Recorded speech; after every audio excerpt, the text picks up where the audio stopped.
Bu dəfəki mövzumuz da şəbəkə topologiyaları və şəbəkə avadanlıqlarıdır. Gəlin baxaq şəbəkə topologiyaları nədir? Biz dedik ki, kompüterlər şəbəkələrdə birləşirlər, düzdürmü? Kompüterlərin şəbəkələrdə hansı ardıcıllıqla və hansı qanuna uyğunluqla birləşməsi bizdə hansı topologiyanın seçilməsindən asılıdır. Yəni ki, şəbəkə topologiyası kompüterlərin şəbəkədə birləşmə qaydasıdır. Üç növü var bizdə, üç əsas növü var.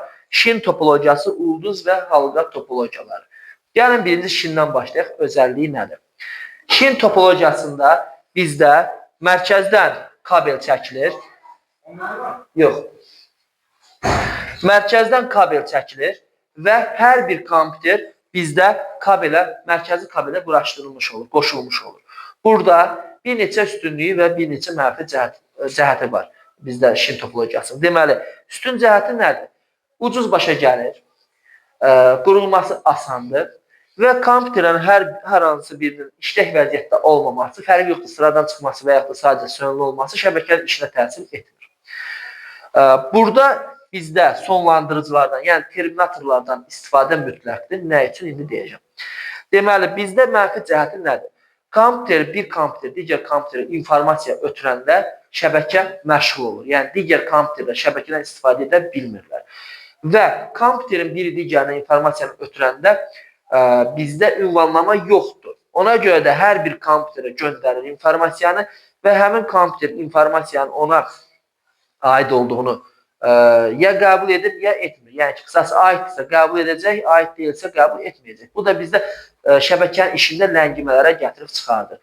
Və əgər iki kompüter eyni vaxtda informasiyanı ötürməyə cəhd edirsə, informasiya toqquşması baş verərsə, bu zaman bizdə deməli hər iki kompüter informasiyanı geri çağırır və müəyyən bir müddət gözləyəndən sonra yenidən informasiyanı göndərirlər.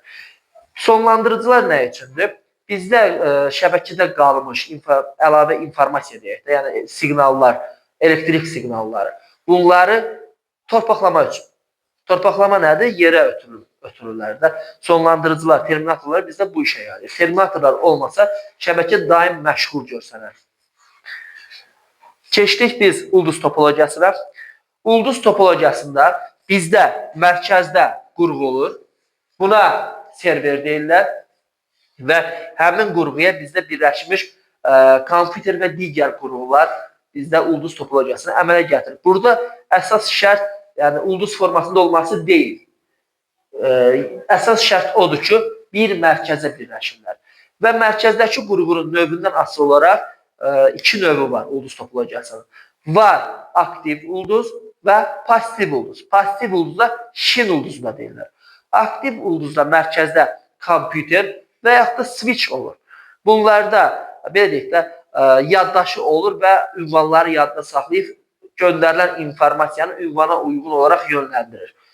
Əgər mərkəzdə bizdə hub digər adından toparlayıcı durarsa, bu zaman pasiv ulduz olur və informasiyanı daha əvvəl qeyd etdiyimiz şin topologiyasındakı kimi bütün kompüterlərə ötürür. Hansı kompüterə aidsə həmin kompüterdə qəbul edir. Mənfi cəhəti odur ki, daha baha başa gəlir. Çünki bizdə şəbəkədə istifadə olunan kompüterlərdən əlavə bir də mərkəzi qurğuya, serverə də ehtiyac var. Halqa topologiyasında da kompüterlər, hər bir kompüter özündən əvvəlki və özündən sonraki kompüterə birləşmiş olur. Və yekunda da sonuncu kompüter birinci kompüterə birləşir. Burada əsas çatışma cəhəti odur ki, kompüterin hər hansı birinin işlək vəziyyətdə olmaması şəbəkənin işini dayandırır. Üstün cəhəti odur ki, asan başa gəlir. Çünki bizdə sadəcə kompüterə və onları birləşdirmək üçün kabellər lazımdır. Bunlar bizdə əsas şəbəkə topologiyalarıdır. Bir də bizdə var hibrid topologiya. Hibrid topologiya bizdə bir topologiya deyil, bir neçə topologiyanın qarışığında, birləşməsindən əmələ gəlir. Yəni, bir topologiyacıda həm ulduz, həm şin, həm də halqa topologiyası ola bilər. Gəldik şəbəkə avadanlıqlarına. Şəbəkələrin qurulması üçün istifadə olunan avadanlıqlar şəbəkə avadanlıqları deyilir. Şəbəkə avadanlığının iki növü var. Pasiv avadanlıqlar, aktiv avadanlıqlar. Aktiv avadanlıqlar odur ki, işləməsi üçün hər hansı bir güc mənbəyinə ehtiyac olan, yəni ki, hər an enerji sərfiyyatı olan avadanlıqlar bizdə aktiv avadanlıqlardır. Enerji sərfiyyatı olmayanlar pasiv avadanlıqlardır. Məsəl üçün, pasiv avadanlıqlara misal göstərmək olar naqilləri kompüterlərə qoşmaq üçün olan başlıqları və s. Aktiv avadanlıqları da indi baxacaq. Bizdə aktiv avadanlıqlardan gəlir şəbəkə interfeys kartı. Kompüter şəbəkəyə qoşmaq üçün istifadə olunan kartdır. LAN kartlar deyirlər bəzən. Şəkildə gördüyümüz kimidir. Quraşdırılması üçün slotu da var. Bəzən ana platların özünə bitişik halda da olur. Yəni bu kənardan quraşdırılandır, bəzən də bitişik halda olur. Daha sonra bizdə gəlir deməli hublar. Bayaqlar adını çəkdiyim toparlayıcı və yaxud da hublar. Hublar nə işə yarayır? Şəbəkələri bir-birinə qoşmaq üçün, birləşdirmək üçün. Və bizdə düzdür, bayaqlar deyəndə pasiv ulduz adını çəkdi. Pasiv ulduzda hublar istifadə olunur. Pasiv ulduzla pasiv şəbəkə texnologiyası səhv salınır. Aktiv şəbəkə texnologiyası üçün işləməsi üçün bizdə enerji sərfiyyatına ehtiyac var. Lakin ulduzun da mərkəzində olanda ulduz pasiv ulduz olur. Bizdə portlara qoşulmuş kompüterləri bir-birinə əlaqələndirir. Daha sonra gəlir bizdə switch. Switch də quruluşuna baxsaq görək ki, hub kimidir. İşləmə qaydası da hub kimidir. Sadəcə bir fərqi var ki, switch daha ağırlıdır. Daha doğrusu bizdə ünvanlamanı yadda saxlayır. Kompüterlərin, ona qoşulan kompüterlərin ünvanlarını yadda saxlayır. Daha sonra bizdə gəlir bridge, körpü. Bax, indi mən adını çəkəcəm. Bridge'dir, gateway'dir, bir də şlüzdür. Bizdə bunların fərqi nədir? Əsas bunları yadda saxlamaq lazımdır. Deməli, bridge bizdə müxtəlif topologiyalı, eyni protokollu şəbəkələri birləşdirmək üçündür. Bir daha təkrar edəm. Bridge müxtəlif topologiyalı, eyni protokollu şəbəkələri birləşdirmək üçün nəzərdə tutulub. Testlərdə düşün, bunu dəqiq yadda saxlamaq lazımdır.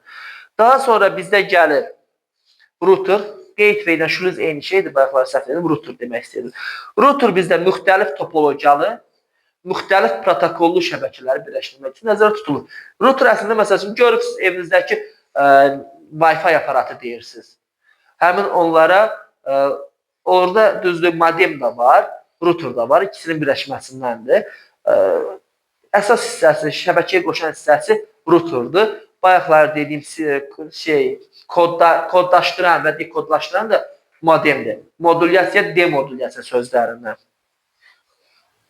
Yekunlaşırıq az qalıb. Gateway bizdə şəbəkə keçididir. Bayaqki birinci dediyimiz bridge'in əksinə olaraq müxtəlif protokollu, eyni topologiyalı şəbəkələri bir-birindən birləşdirmək üçün nəzərdə tutulubdur. Bir də bizdə sonuncu olaraq Wi-Fi adapterdir. Wi-Fi adapterlər iki cür olur. Deməli, bizdə kompüterlərin, yəni notebookların daxilinə quraşdırılmış, bir də əlavə olaraq stolüstü kompüterlər üçün nəzərdə tutulmuş Wi-Fi adapterlər var ki, naqilsiz şəbəkəyə qoşulmanı təmin eləyir. Aydındır? Sual var.